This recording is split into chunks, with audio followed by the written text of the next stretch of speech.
Well, hello everybody and welcome back to the channel, friends. Today we're going to be watching Season 1 of Creature Commandos, Episode 4, Chasing Squirrels. I think that, we're getting a bit of a taste, a bit of a microcosm of what to expect from the DC Cinematic Universe from Mr. Gunn and Peter Safran, but specifically Mr. Gunn here and his method of storytelling, which is, great characterization, really cool dynamics established between said characters, an interesting story, a bit of a mystery, ha-has and he-he's as the laughs go a-flying. And then when all of that stuff is at the forefront of our mind and we're kind of focused in on the story and the laughs, here comes that emotional haymaker, guards down, didn't see it coming, and the next thing we see is stars. And friends, that's what we got last week in Creature Commandos Episode 3, Cheers to the Tin Man.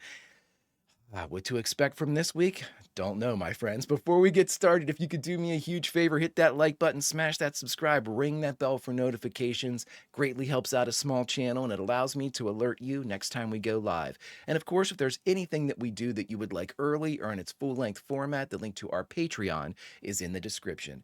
But my dear friends, all that is then, this is now, and now it's time to watch the 4th episode of the first season of Creature Commandos, Chasing Squirrels. Prepare to engage maximum warp reaction, and away we go.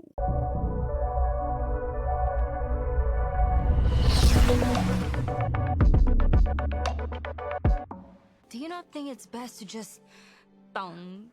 We say bang. But it doesn't sound like bang. It sounds like bong. Bang! Bang. Bang! The princess is a little off, but It's not the way we do things in America. The internet says otherwise. I was gonna say. I have such feelings for you, Richard Flack. I have to go. The princess. Dr. Phosphorus's backstory is going to be, and so is Nina's. I can't wait to see those two. If they show them. I'm assuming they're going to continue with that format.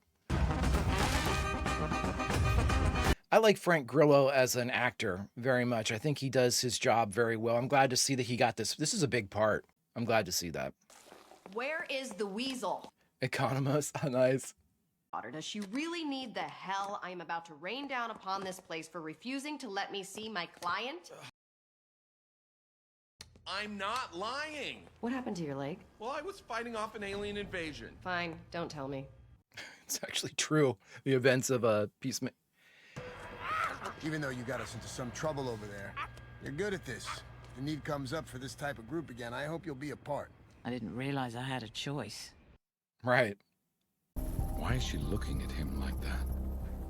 Who is he? Oh boy. I showed you what you paid for. This is where the bride is. We better land before they spot You're us. judging me. What? For not being able to grow hair on my face. As if that makes me some sort of baby man. Mind your own business! Okay, so Eric is not all there. General, where did you take this man? Man? Man. Well, where he was is classified. My client is innocent. I thought he killed 27 children. Oh wow, we get the Weasel backstory. We really get to see the 27 kids. Stop, police! He was accused of And convicted. and unfairly convicted Okay. of killing 8 children. Was he trying to save them from the burning building? Or was he really... That would be a James Gunn thing to do. Make us think that he was saving them and then show him really killing them. Dear God. How do you hire anybody? Oh, he's gonna... Is he gonna draw? I thought he was gonna draw.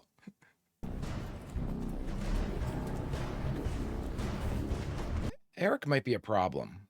Pain like you never knew existed! Boy, she's messed up. What are the charges? We're charging you with first-degree witchy poo and maleficent in the second degree. You can't cast spells as long as your hands are restrained, so you're just another red-headed waif in an inappropriately revealing outfit. Why do all you supervillains need to be so sexed up all the time? You like that, John? I mean, sort of. Sure. Save our lives exactly how? From that princess bitch, Rostovik. I was trying to kill her to save the world. Oh, come on. What's she gonna do?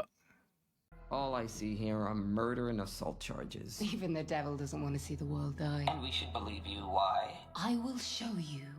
Okay. With her hands restrained, she can't cast spells, but she might be able to What? get into your head. Interesting. Jesus, John. Do any of these photographs mean anything to you? We're assuming John was ever like sentient or human or like higher intelligence, I guess. Whoa, is that a groundhog? I didn't know groundhog. No way, too big. Come here, boy, come here. Oh God, we're gonna see what happens to these kids. This is gonna be tough. Look what I got. Fetch, get it. I got an apple. I don't like apples. Give me candy.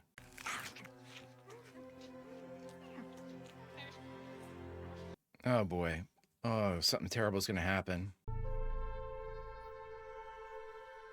Okay, so the assumption is that the princess does something in the future to bring her country, and she wanted to bring it into like the mainstream of the world, kind of, you know, friends with America, stuff like that. Interesting to see if what that results in, that Cersei thinks is going to destroy the world or sees that it does. You ready? For what? Whoa, who was that? That was the princess. It's Grodd. Superman. Wonder Woman. Peacemaker? Batman? There's no way. How? Waller? I don't know. She's obviously pulling some sort of Jedi mind trick on you. She believes it. She was crying. 10 years ago, Cersei warned the women of the island, and yes, they are all women. Sign me up, right? For God's sakes, Economos. A major tsunami did indeed hit within an hour of what Cersei predicted. Those who took refuge survived. Those who did not, did not. She's clairvoyant. She's not able to imagine futures. I don't see how what she showed you could be anything other than genuine. Oh, come on. Huh. Head back to Pokolistan. To do what? To kill the princess. Isla McPherson. Dr. McPherson. Isla.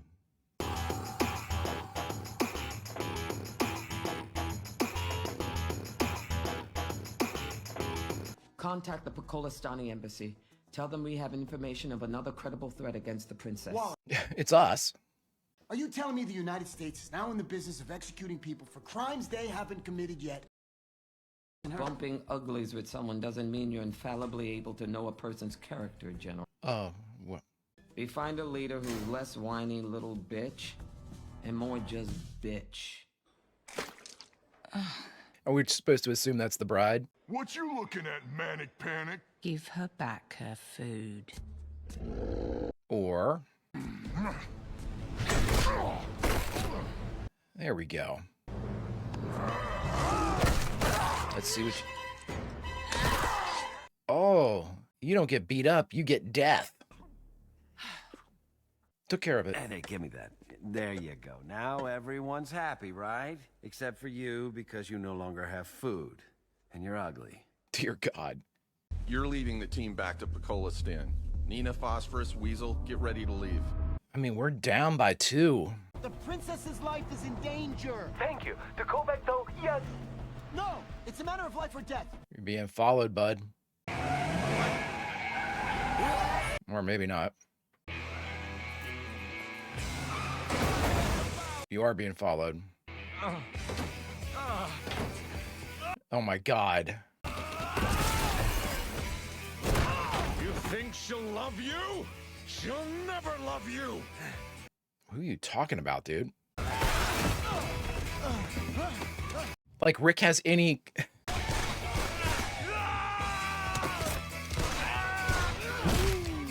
Nice, Rick. Get the hell out of there, dude. Oh, well, never mind. I don't think you're going to win this wrestling match, bud. I'm gonna guess your eyeball isn't as bulletproof as the rest of you. I should be the one screaming here. You attacked me for no reason. For no reason. Okay. you think she'll love you? She'll never love you. Who? The princess? Now you call her. Oh, the bride. Who else would I be talking about, you dilfy piece of shit? Listen to There's nothing going on between us. She's not my type, and I'm not hers. Okay? She's everyone's type. He's mad because they're not doing anything. So are you. Well, thank you. So are you. He's You going want to a attack. coffee or something? I'll have tea. I can't just stand by while she's murdered. Cold blood. No, not with this great love at stake. He's a romantic. I love it. But more like when Harry met Sally. Have you seen that movie? They love each other so much that one day in the middle of a restaurant, Sally looks at Harry and is so overcome with passion, she has a pleasure mess in her pants. Eric, that's not how it goes down. So maybe we can help each other. Best friends. What? Oh, boy. Taking a prop plane? Cut to 3 weeks later. When you put it that way, we're not exactly even. I mean, I almost wound up dead. I'm not sure getting my gross food back makes up for that. I love it. Have you ever killed anyone before? Sure. You? Do I seem like I've killed somebody? Not really. Great dynamic. Okay, so there's no way Weasel did this then. Not if no one finds out. Oh, no.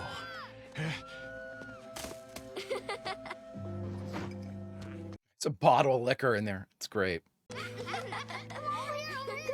It's only 4 kids here. Would they say 7 or 8? 8 kids and they thought it was 27.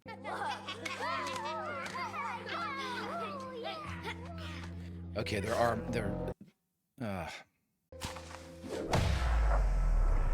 yeah, the liquor. What are you so afraid of, child? What's that thing done to you? Oh, man. These are all the kids. This is going to be terrible. Whatever happens, this is going to be terrible.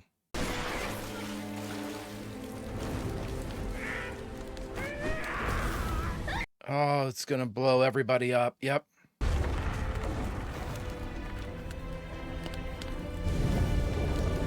Oh, my God.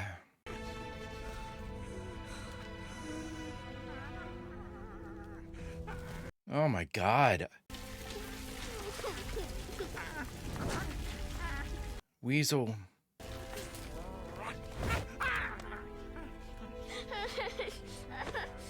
Oh, Weasel, get her out of there if you can. Police! Is she going to be dead by the time he gets her out? There! I see it! He's going to hit her. Oh, my God. She's still alive. Oh, this is awful. This is awful. He's holding a kid.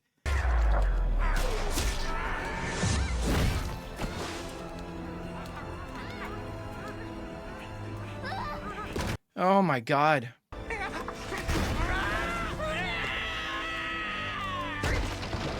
Oh my God. Jesus, Mr. Gunn. I wonder what he's dreaming about. If I had a white flag, I'd wave it. Probably just chasing squirrels. Oh my God. God, that's so depressing. All right, everybody, we just got done watching Creature Commandos Season 1, Episode 4, Chasing Squirrels, and the only thing left to do is talk about it. You know, I was just talking about, we just got done watching Creature Commandos Season 1, Episode 4, Chasing Squirrels. You know, I was talking about it before. This is James Gunn's wheelhouse, is the ability to have us fall in love with these characters and then just tear them down to the girders. And, you know, and I mean, this is, you know, my God. I found Weasel utterly disgusting from Suicide Squad forward, like just revolting, just this very off-putting for me. And, you know, again, this is just, it's a wonder to have a writer of this caliber as far as James Gunn is concerned. And again, I'm not necessarily. I know that James Gunn said that he wrote Creature Commandos, but I've been clicking off too soon to actually watch the credits because I don't want to be have anything spoiled for me. If he has complimentary or co-writers on some of these episodes, I'm going to go back and make sure because I want to make sure I give the appropriate credit because kind of us lumping everything and handing the accolades to James Gunn is great and all, but if there's somebody else that deserves a shout out as well, I'm going to make sure I do that. I mean, just another really well done exploration into the past of a character that we've had hinted about since Suicide Squad. I'm pretty sure in the movie Suicide Squad they mentioned that Weasel had killed 27 or killed children, which is that is in and of itself to have that type of moniker kind of or that label given to somebody very early. Kill you immediately, and you have a very off-putting kind of character design.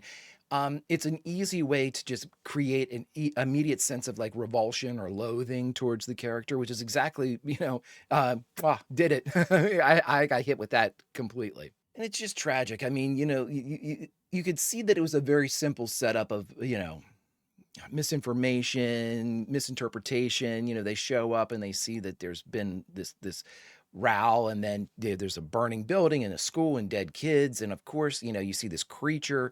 It's automatically going to be assumed as the culprit of everything that's gone on. But what a tragic kind of emphasis for a backstory, because I say emphasis because we're not really sure how much Weasel can comprehend. We don't know Weasel's full kind of like development or full like what is he actually made out of? Like, is he a human? Is he like a engineered rodent, sort of like or engineered animal, I should say, sort of like a Rocket Raccoon? Or is what's the level of sentience or intelligence? You know what I mean? Are we dealing with somebody that is more akin to being like a dog, or as someone that was once human and retains some of those kind of emotional beats and some of those like higher level thought, just things like that? We're not really sure how to take Weasel. So, with an emphasis like that on a backstory of tragedy, it's easy to see that it kind of, for Weasel, it's almost like he's reminded of it when he's reminded of it. And he seems to be able to exist and kind of be outside of that moment of tragedy,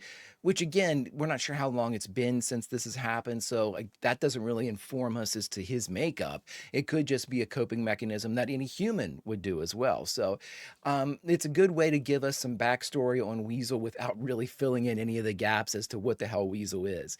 I'm really looking forward to it. So it looks like we're definitely going to get each of these kind of individual beat episodes. We had Flag pretty much in episode 1. We had the Bride and Eric in episode 2. We had GI Robot in episode 3, Weasel episode 4. So it looks like we're probably going to get Phosphorus at some point. Nina's I'm interested in all of them, but Nina's I'm very interested in because how the hell did she end up, incarcerated in part of Task Force M if she didn't do what did she do? What did she do to get locked up? She couldn't just be incarcerated for no reason, could she? She seems too sweet and innocent, which is usually a sign that we're going to get like the most horrific backstory from her. The reason why I say that is we got to see a little element, the bride's kind of like this again, like an apex predator in the group, like you can definitely, like have you killed anybody? Of course, the bride's killed somebody, and she doesn't mind. You've got this kind of murderer's feel from Phosphorus, you definitely know that Weasel at least has the history or the moniker of having been a killer. GI Robot had killed however many Nazis, a killer.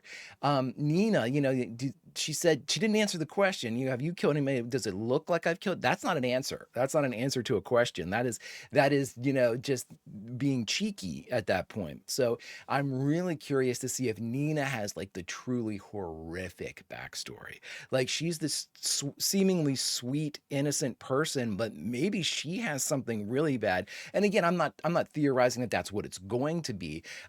Now I'm starting to like subvert my own expectations, seeing how, Weasel's a child killer. No, he's not.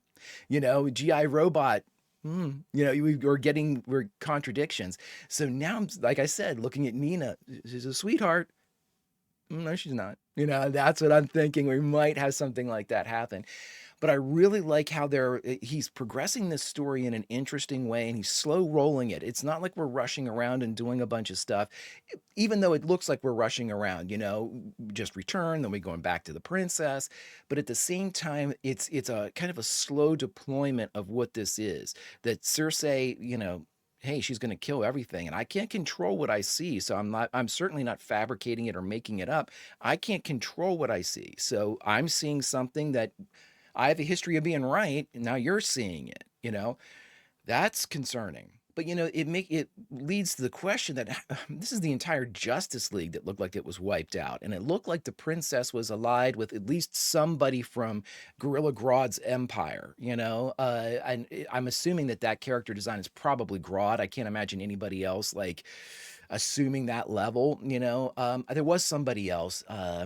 There was another gorilla who was kind of an adversary of Grodd's. It doesn't really matter at this point, but so she had help in that respect. But it looks like her military, as far as those armored knight guys, have really advanced. She had battalions of them in this future seeming dream. But again, I mean, you're taking out Superman, Wonder Woman, Batman. How? I've always looked at the DC comics as having a definite hierarchy, and almost kind of like an imbalance, so to speak. To me, Superman is at the very, very top.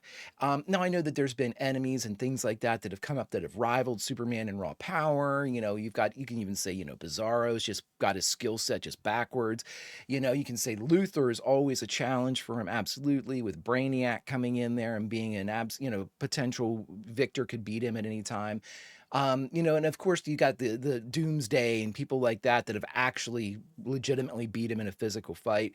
And it's not like Superman has been completely, he doesn't have a perfect boxing record, you know what I mean?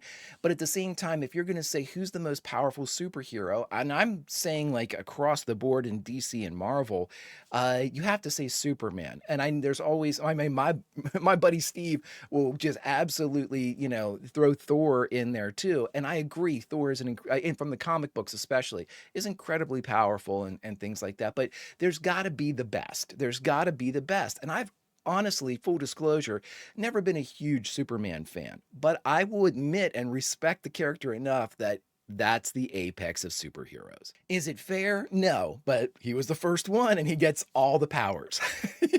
So when you look at it like that, you got to have something big, something special, something monumental, something singular to even beat Superman.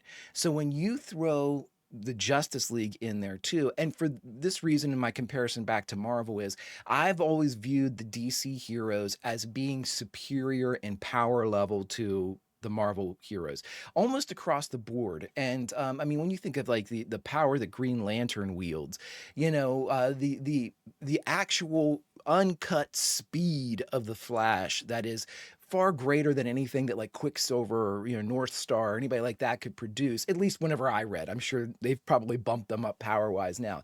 And for whatever it really breaks down to, I always thought of like the Justice League as being like the singular most powerful group. You know what I mean? I mean, Wonder Woman too, for God's sakes. I almost forgot. I mean, Wonder Woman is top 3 in power, or top 5 if you're, being saucy. But to beat the Justice League, you've got to have one hell of an opponent, one hell of a trap, one hell of a something to be able to beat them. So that's vision of the future that Amanda Waller just saw and bought into is definitely something that is concerning, simply because it showed the death of a Justice League, and that is of all heroes, really, it looked like. And so that is definitely something to be taken into consideration. But immediately ordering the death of the princess, a head of state of a foreign country, wow. I mean, first off, I don't think Amanda has that type of power. Secondly, don't you have to check with at least somebody to deploy this unit Task Force M as a hit squad? And I'll end with this, friends. We had 2 names that popped up, Elizabeth Bates and Isla McPherson. If I can find anything about them, you'll have already seen it in the edited version of the reaction. I'll put those little prompts in there and get any information I find. If nothing appeared, then I couldn't find anything. I don't like to dig too deep either, because I don't I don't want to get anything ruined for me, my friends. But so far, so great with the Creature Commandos. We're doing world building, we're doing characterization, but at the same time, we're establishing a mood. And the mood is always keep your guard up. You're fighting James Gunn, and he don't fight fair. Friends, if you could do me a favor, hit that like button, smash that subscribe, ring that bell for notifications, and you'll be alerted next time we go live with Creature Commandos or any of our sci-fi fare. And of course, if there's anything that we do that you would like early or in its full-length format, the link to our Patreon is in the description. All right, friends, but now it's time to say goodbye. So where should we say goodbye from? Well, friends, I'm going to double down on Mr. Gunn's emotional beats, and I'm going to put us right outside of that elementary school. It's burning. The emergency services are there. We get to witness them bringing out the casualties, and then we also get to witness them bringing out this creature, this nightmare, this weasel that comes out covered in blood and teeth and eyes, and we know immediately that this is the son of a bitch that killed all those kids, that this is the absolute nightmare that will haunt our dreams upon seeing that we feel the hatred and revulsion towards this creature, exactly like Mr. Gunn wanted us to. Friends, until we get led down another primrose path by Mr. James Gunn, Vulcan roll, and I'll see you.